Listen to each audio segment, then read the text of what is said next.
You know, I got here this evening and I was feeling good, feeling young, and this Josh guy shows up, still feeling good. It's great to be back in Ohio. I was born in Salem. My wife Peggy was born in Alliance. This is a beautiful day and a beautiful evening. We drove over this today from Washington, D.C. Not a cloud in the sky. And I'm happy to report the Ohio State Buckeyes slammed the Michigan Wolverines in the Big Ten basketball game.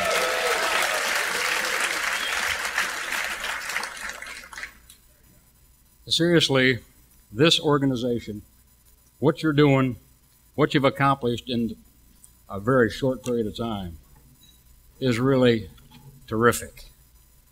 The mission is right. The outlook is right. And so I thank you guys and gals, you young people and older people, all of you, for making this happen here in northeastern Ohio. It warms my heart to see the spirit, the focus, and the sacrifice and the cause. So I applaud all of you, and it's really, really great to be with you this evening. It's also an opportunity for me. I am not a veteran, but every opportunity I get to be able to testify and to say to all of you veterans, thanks, because you've given me life, liberty, freedom, opportunity. The gentleman who's a part of the greatest generation, as was my dad, Navy guy, the greatest generation, thanks. I feel that, Peggy and I are part of the gifted generation, because what we got here in America and what we have, because of the sacrifices made by so many then and now, I'm forever grateful. And good folks, as we're having this wonderful evening together and this good time, as we should and as we can, it's only because still tonight there are thousands upon thousands of Americans, men and women, who are making it possible. So bless their hearts and thanks to them. And for just a few minutes, I've got a couple things to share with you, and I got a few things I'm going to ask you to do. Some calls to action. You all remember 9/11, where you were that day. And on 9/11, 40 free people got on board United Flight 93. They had plans for the day. Their plans didn't include going to war.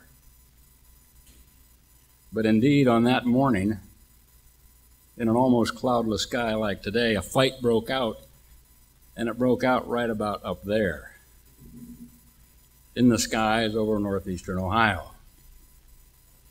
We know where the flight ended, but the fight started right up here. Our son Todd and 39 other free people, they had a choice to make. The choice was understanding the reality of the situation, what to do about it. Well, they chose to fight back. I'll be forever grateful that they had the opportunity to fight back. And good people, when you remember Flight 93 and our son and those other 39 free people, remember that there was a counterattack in this war by a group of fellow Americans, civilians, but remember that it was a victory. On that terrible day, that aspect was a bright spot for America, because this first counterattack in our homeland and our skies was a victory. The good guys won. They all died. They weren't victims, they were casualties of war. They were killed in action. It's a blessing that they did what they did. It's a special blessing because we're Christians. Todd Beamer was a Christian. He was a Christian on September the 10th. That mattered. With the light shining in my eyes, I can't see all of you, but how many of you have been to Shanksville? I would encourage all of you, someday go. Take your kids, take your loved ones, take your grandkids.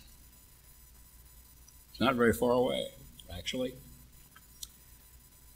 The other thing I would encourage you to do, as I do with every chance I get, to every American that can hear me, I would ask you to make one small sacrifice just once to help us see this memorial get done. And I define a small sacrifice as 1 hour of your income, pre-tax. Just once. If America would do that, the memorial, including phase 2, would rapidly be finished. That's one of my calls to action. Go visit, go see it, and make that one small sacrifice. What we're celebrating and remembering here tonight, NEOPAT and their cause, most worthy. And I know all of you are supporters. And I know that you're supporting that cause tonight, and I would ask you to continue to do that in the weeks and the months going forward, remembering that hundreds of thousands of fellow Americans and thousands from right here in Northeast Ohio are really making significant sacrifices, as well as their families, each and every day. You know, it's been 10 years since 9/11. Time flies. And of course, in those 10 years, many of our fellow Americans have sacrificed a lot. Limbs, blood, their very lives. I met a young man from Texas 3 weeks ago in Nashville. It only took 81 surgeries for him to recover from his burns. He still has both of his legs, at least those parts above the knee. And what a spirit he had.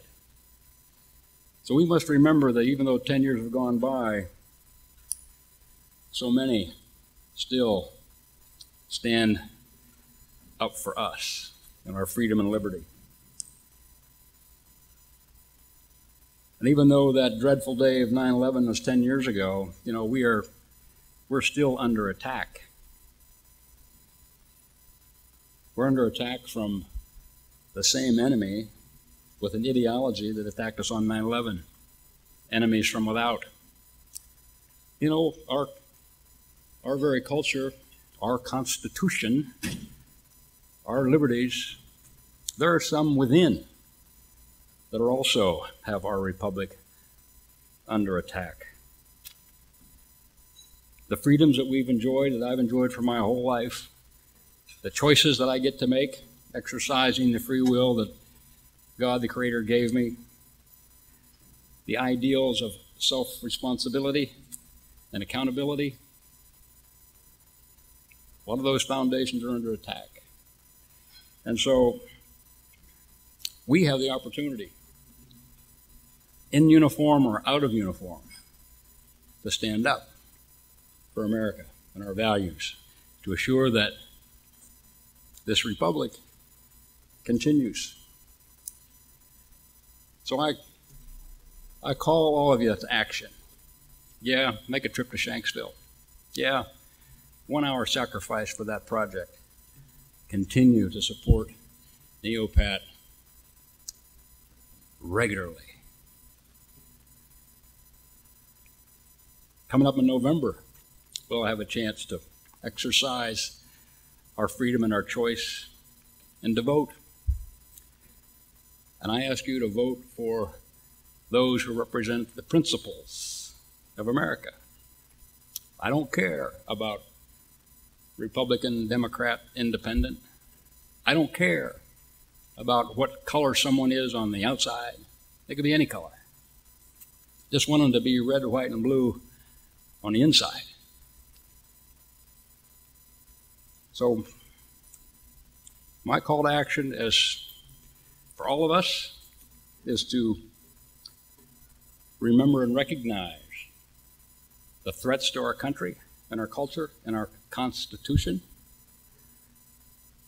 I call upon you to show up, to stand up, to speak up, because the war is not over. I thank you very much for your kind attention, your gracious hospitality, the invitation to be here. It's good to be back in Ohio, and it's really good to be back with people just like you.